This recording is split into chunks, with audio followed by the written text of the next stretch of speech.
Jai Gurudev student. Now today we'll take another important topic. This is the Faraday's first law of electrolysis.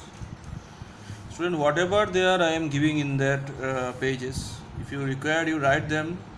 If you write, you'll get all the notes. So first, what is Faraday's first law?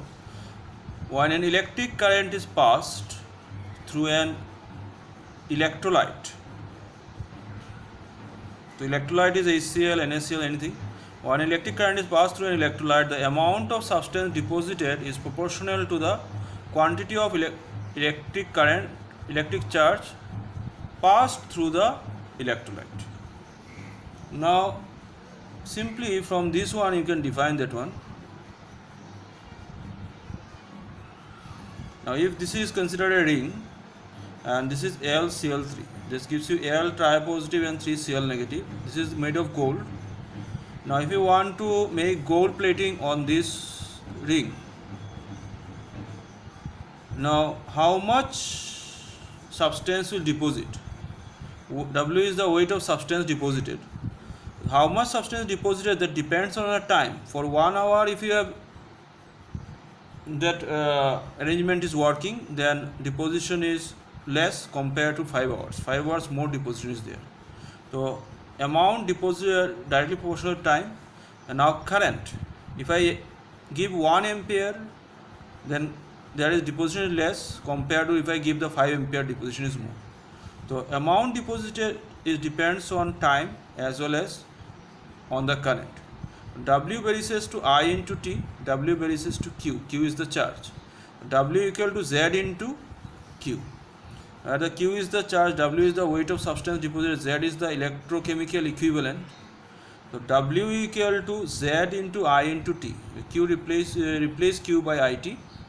So W equal to ZIT. So where is Z is a constant which is called electrochemical equivalent.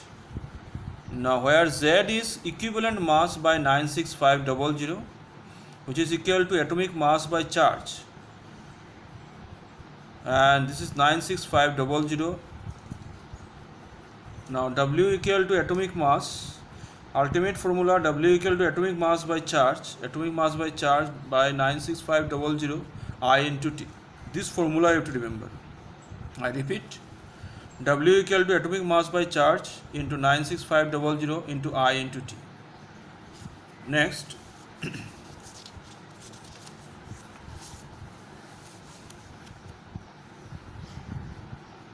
if I consider 96500 Coulomb, which is also called 1 Faraday. 1 Faraday of electricity is nothing but 96500 Coulomb, which is designated by capital F. This is equal to charge of 1 mole of electron. Now 1 Faraday is the charge of 1 mole of electron. 1 mole means 6.02 10 to the power 23 into 1.67 10 to the power minus 19 Coulomb is the charge of single electron. Now if you multiply all these things, the value comes 96487 and round up this one to 500. 96500 Coulomb. Now W equal to this formula also remember, atomic mass by charge 96500 Coulomb I into T. So this formula is important, that is why we are writing once again. Now if you want to solve one problem regarding this, calculate the mass of copper deposited when a current of 0.3 ampere is passed in an aqueous solution of copper sulfate for 2 hours. Copper is equal to 63.5 unit. Now copper sulfate dissociate into copper dipositive ion and SO4 dinegative ion. Now here it is given current is 0.3 ampere, time 2 hours given, no? Time 2 hours. 2 hours means 2 into 60 into 60, we have 2 into 3600 second. Now W equal to 63.5 divided by 2. Why 2? 63.5 is the atomic mass, 2 is the charge, and 96500 that we got from the formula into I 0.3 into T 2 into 3600. So that gives you 0.75 gram of copper will be going to be deposited. So this formula, this numerical practice. Next,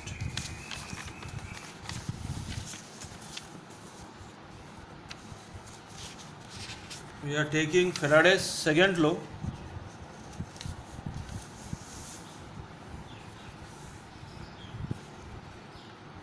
Faraday's second law. This law states that when same quantity of electricity pass through different electrolytic solution taken in different voltmeter. This is voltmeter, this is voltmeter, this is voltmeter. Taken in different voltmeter, the mass of substance deposited or liberated at electrode are directly proportional to the equivalent masses. Now, if I take three solutions, for example, in this one I have taken ZnSO4, in this one I have taken CuSO4, in this one again I have AgNO3. ZnSO4 divided into Zn dipositive plus SO4 dinegative, CuSO4 converted into Cu dipositive plus SO4 dinegative, AgNO3 Ag positive plus NO3 negative. Now, the equivalent mass of this one, actually mass of zinc is 65.3, mass of copper is 63.5, mass of silver is 108. These things will be given in the question. Equivalent mass is atomic mass by charge. So, equivalent mass of zinc, its atomic mass is 65.3 divided by 2. Equivalent mass of copper is 63.5 divided by 2. Equivalent mass of silver 108 divided by 1. The equivalent mass of this one is more. This is 108. Now it is 65.3. This will be more compared to 63.5 because in the numerator the value is less here. So first of all, silver deposition is higher than zinc. Zinc deposition is higher than copper. Whichever may be the equivalent mass is more, its deposition is more. Thank you. This much today.